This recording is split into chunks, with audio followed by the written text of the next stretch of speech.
today to provide an overview of Senate Concurrent Resolution 4027. This resolution proposes to create and enact a new section to Article 10 of the Constitution of North Dakota to create an outdoor heritage fund.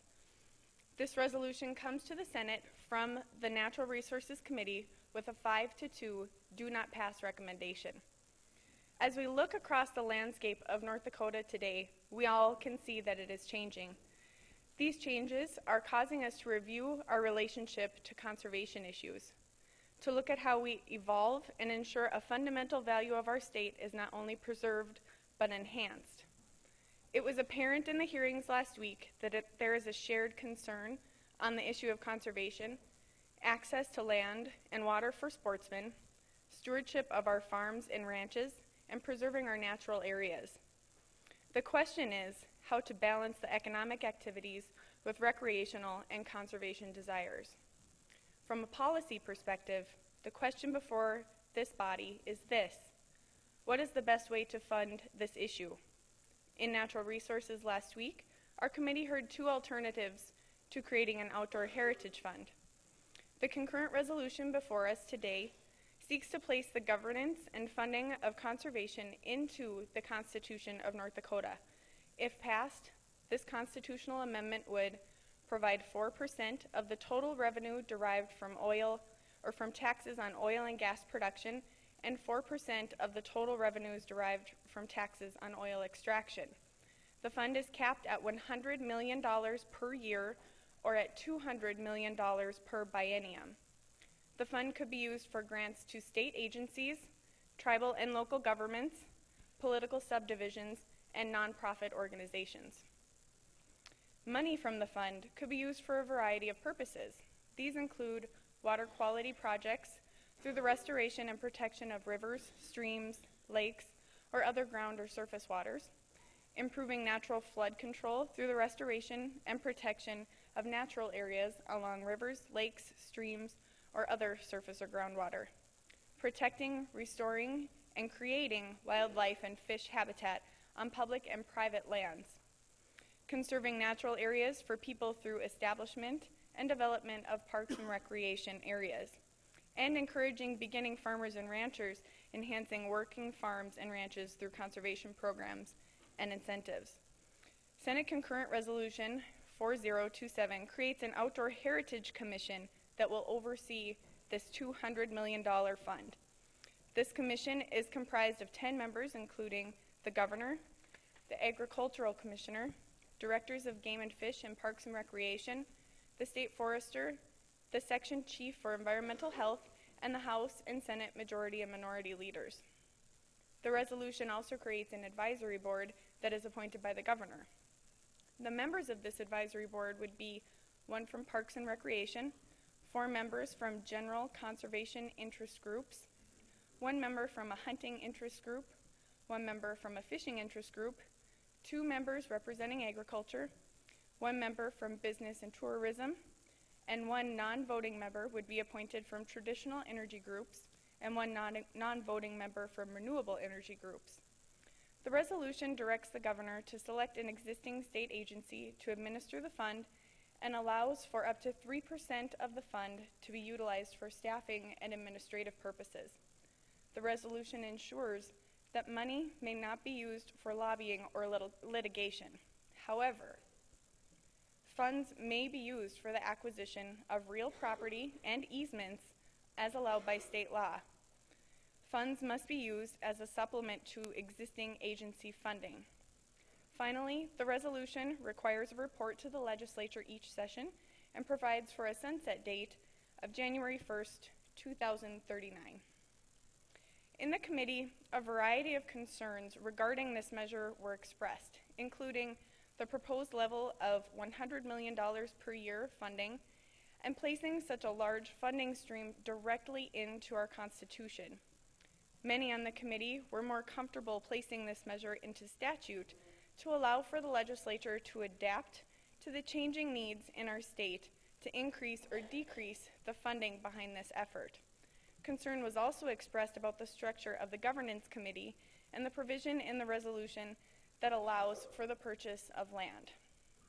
However, our committee does support our outdoor heritage and continuing this legacy for future generations. And the concept behind the plan was supported in general by the committee. But in the form that it is presented in front of us today, Mr. President and members of the Senate, the Natural Resources Committee placed a do not pass recommendation on Senate Concurrent Resolution 4027 on a vote of 5-2 and requests this body to vote no on this resolution. Further discussion, Senator Axness. Thank you, Mr. President, members of the Senate. I want to thank the carrier for running down what the resolution does, and I just wanted to get up and explain why this was introduced as a concurrent resolution. First, I have concerns of another outdoor heritage fund being talked about actually in the same committee when it comes to the governance makeup of that bill and the level of funding. Secondly, I brought this forward as a concurrent resolution out of the numerous frustrated constituents I had at the inability to vote on this in the 2012 general election due to a petition fraud that we are all aware of. You know, I think it should be up to the people of the state to determine what our landscape looks like for the next 25 plus years. They have a drive to do so, which is apparent when over 80 people come to testify on the bill, basically on a moment's notice. So I guess my question is, what are we concerned about when it comes to allowing the people of the state to vote on things? These are the same people that elected each and every one of us to this chamber. We entrust them to do that. Why don't we entrust them to steer our landscape in the direction that they see fit for our grandchildren? So I am going to ask some people, I'd like to see some green lights on this board, but I just wanted to let the body know why this is going to a vote of the people, because they desire to do it and to have a voice when it comes to our outdoor heritage. Senator Heckman. Mr. President, I have a question for the carrier. State your question, please.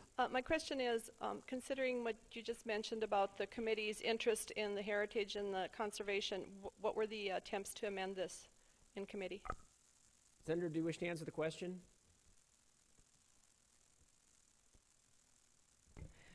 Thank you for the question. There were not attempts to amend this in our committee. We heard two proposals for an outdoor heritage fund in our committee on the same day, and our committee overwhelmingly supported the other alternative that was in front of us, so we did not take the opportunity to amend the resolution in front of us as a committee, but rather choose another route to possibly fund this outdoor heritage fund through that bill. Further discussion. Senator Wanzik. Mr. President, first of all, let me qualify my comments. I believe there's no one else in the state who has more of a conservation-minded sentiment than our farmers and ranchers. And the thing that troubles me about this proposal is the concept of purchasing land. You know, this body and these legislatures over the years have been very steadfast in their support of anti-corporate farming laws. I can't imagine anybody supporting any large agribusiness with $100 million of opportunity to purchase land in our state. It's the competition with our young farmers and ranchers where it's very difficult to enter the industry that troubles me. And they will be using after-tax dollars, not free tax dollars, to purchase, so that puts them at a disadvantage as well there. Without objection, Mr. President, one of my more favorite quotes from our founding father, Thomas Jefferson, went something like this: "I know of no depository of the ultimate powers other than the people. And if we feel the people are not wholesome in the discretion of their powers, it is not government's right to take away their powers, but government's responsibility to educate their discretion." In other words, let's not compete against our farmers and ranchers. Let's find ways that facilitate working with them, engaging them, and including them in our discussion about advancing and enhancing our conservation and our wildlife areas. Already, many farmers are already doing that. We are participating in many soil conservation programs, planting trees, doing water hole dugouts, restoring wetlands, doing a number of things. Again, the objection I see with this proposal as is presented here would allow for the purchase of farmland, $100 million a year that could potentially, at $2,000 an acre, allow a group, unelected group, to compete with our farmers and ranchers and potentially purchase 50,000 acres per year. Let's just give that some serious thought, please. Thank you. Senator Shively. Mr. President, I also have to rise in objections to this bill or this proposal. I guess I see it as acquisition of land. I mean, this is about access to land. I mean, it's either purchase, lease, or easements. And either way, I think it is a direct competition to farmers. It hinders beginning farmers' opportunity. It takes away from tax base on our local entities that have the opportunity to use that money for schools and everything else they do. I do a lot of conservation practices on my farm. Some of them are cost shared. A lot of them are not.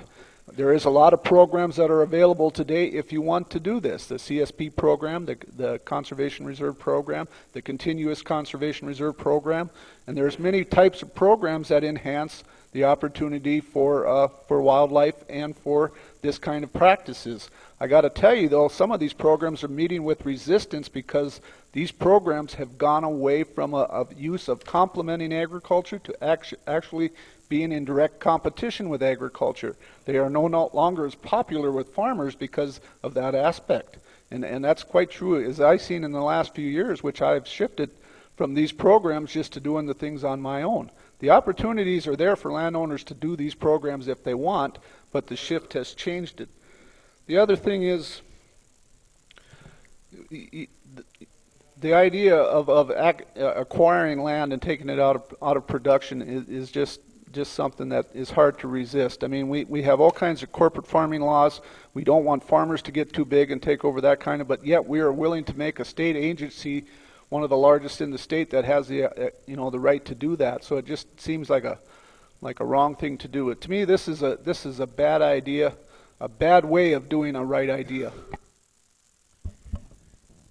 Senator Sinner. Mr. Chairman and members of the body, I want to speak a little bit to the why I co-sponsored this legislation and my reasons for that. Number one, I think the people want to vote on this, and I think that was pretty clear when the 2012 election came around and they weren't allowed to, and I was asked by several people to co-sponsor this so we could get it on the ballot.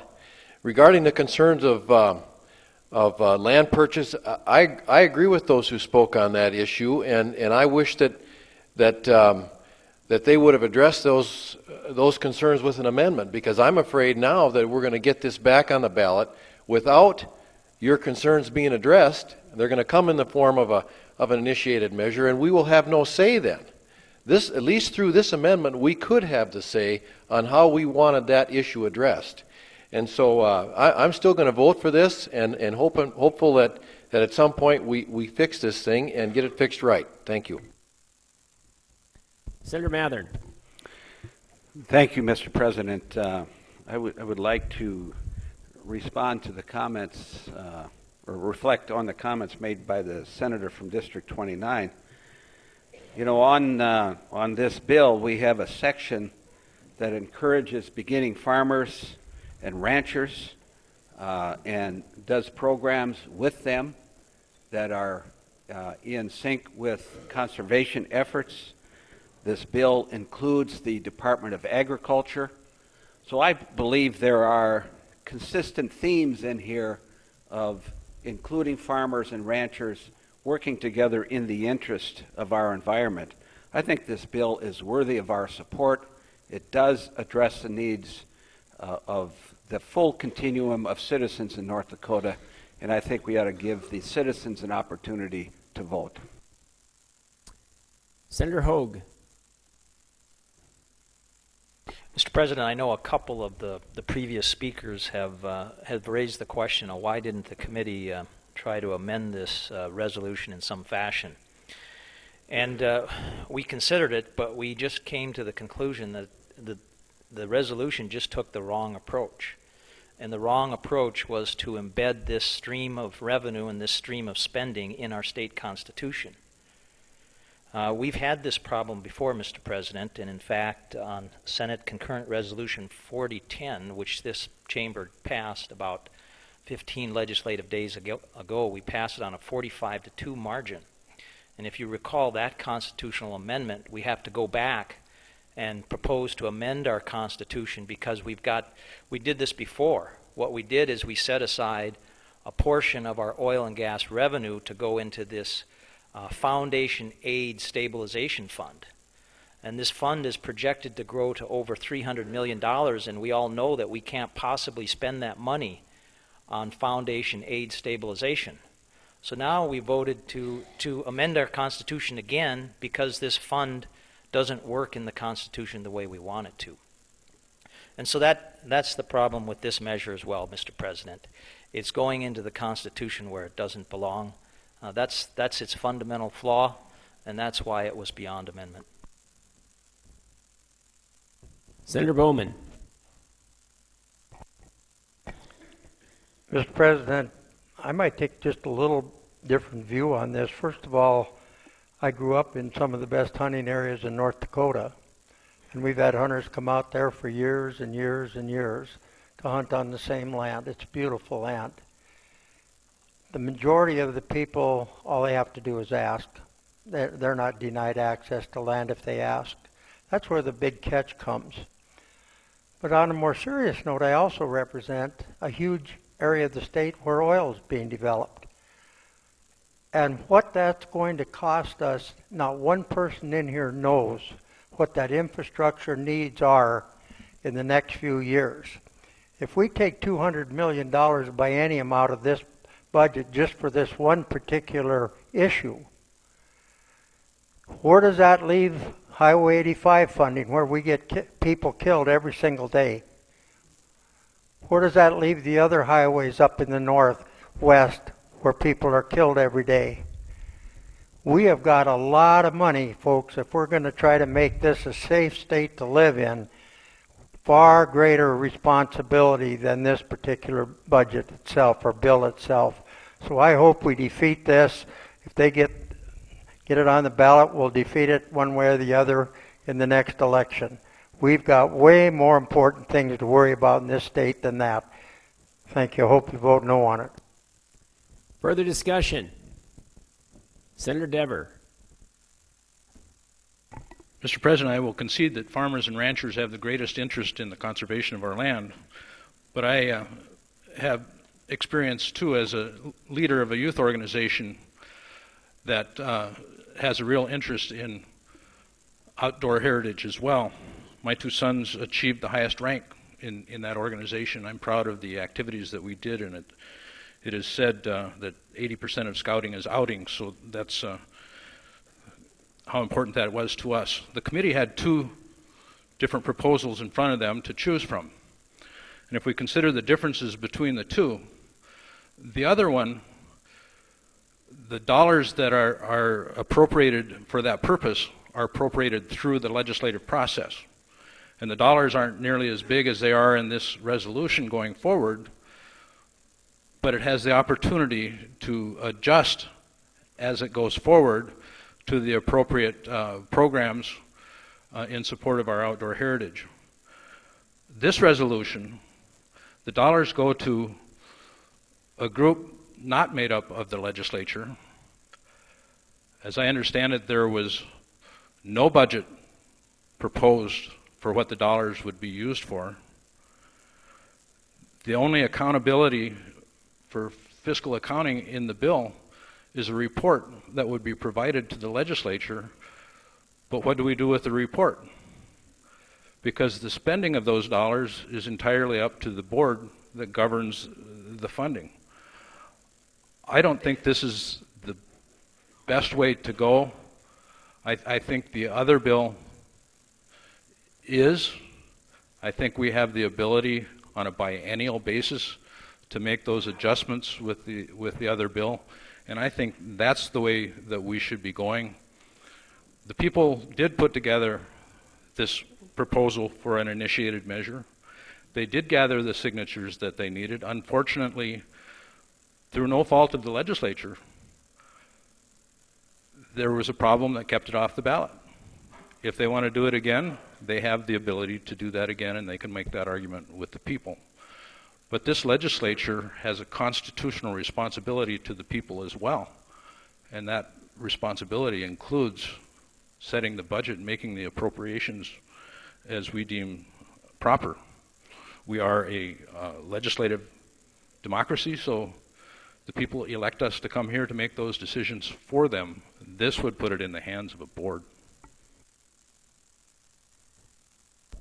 Senator Miller. Mr. President, in section 1 of the resolution, subsection 2, and then the A through E component, that's really the heart of the bill. When I read that, I see a reiteration of what we already do in this state through various agencies and statutes. We have the soil conservation districts and the park districts and the game and fish. I just don't see a need to institute this type of constitutional measure to this degree in what I believe is an excess of money, to say the least. But also I think about the things that I as a farmer do and what so many people do that are in my profession on a daily basis. We take on new farming practices not only for the simple portion that they're more cost effective, but they're also better for the environment. They improve our soil health. They improve the foraging aspects of the land, maybe for cattle, but also for deer and other wildlife. There are more wildlife in the state because of the way we farm than because of any conservation program. But that's just because of what individuals doing things on an individual basis, making good business decisions do. I think we need to leave that in the hands of the people and not take it out of private hands and put it in the public. Put it in the hands of the public. Senator Flacco. Well, Mr. President, I think one of the things that maybe we need to try to remember back is that I think if we didn't have all of the false signatures on that particular measure as they were gaining signatures, if you take and throw out the fake signatures, we wouldn't have had a threshold to allow it to be on the ballot. So I think we need to have that in our minds as we consider the issue. And maybe things would have been different, certainly, but you know, the feedback in the talks that I hear from people is they're concerned about it being anti-farming, particularly anti-young farmer, those who wish to get into the industry, our largest industry in the state by 4 times what we do in oil and gas. And you know, young farmers can't go in and protect and provide conservation on land that they can't compete with and buy. You know, this is, you know, the fear is that this is like corporate farming on steroids, and they're competing with, you know, really high dollar challenges that they're taking away from them. And the other, you know, concern I would have certainly is if you run the numbers through 2039, I mean, you could easily estimate that it would be, you know, $3 billion worth of land possibly that could take money right out of our children's schools. And that, you know, is of concern to myself, you know, with my tie for K-12. So, and that would be especially problematic in those rural districts that where a lot of this land could be gobbled up. So, you know, I think those are issues that are coming forward that we need to consider in the scope of things as we look there, because, you know, those are pretty paramount as we look to decide on this bill. But it seems that, you know, we're doing a lot in those areas, but there's some key flaws in the piece of legislation before us.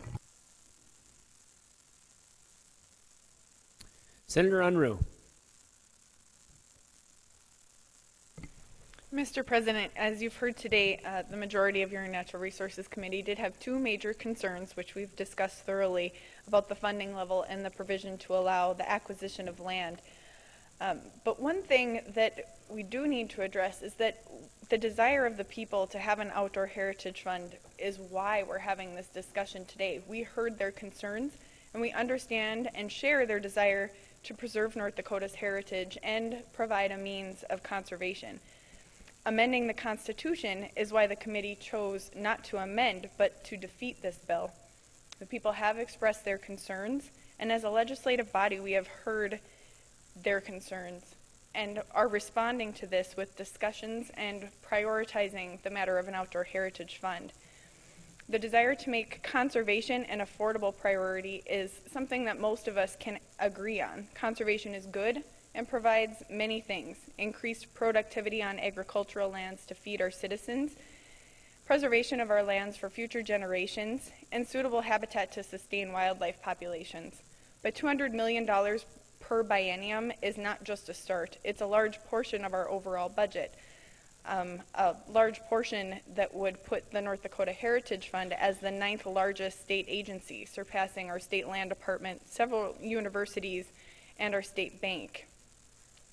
So the ability to use this $200 million to purchase real property and easements in the name of conservation will result in increasing the overall cost of land, increasing the production cost for farmers and ranchers in our state.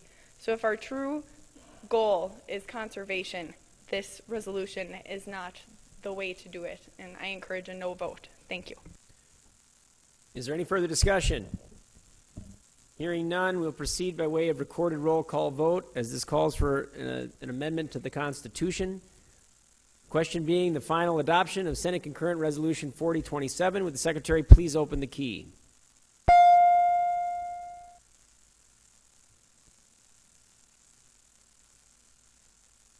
All senators have voted. Any senator wishing to change their vote? Secretary, close the key. Final tally on Senate Concurrent Resolution is 4027 is 10 senators voting yea, 36 senators voting nay, 1 senator absent and not voting. The resolution is defeated. Continuing on.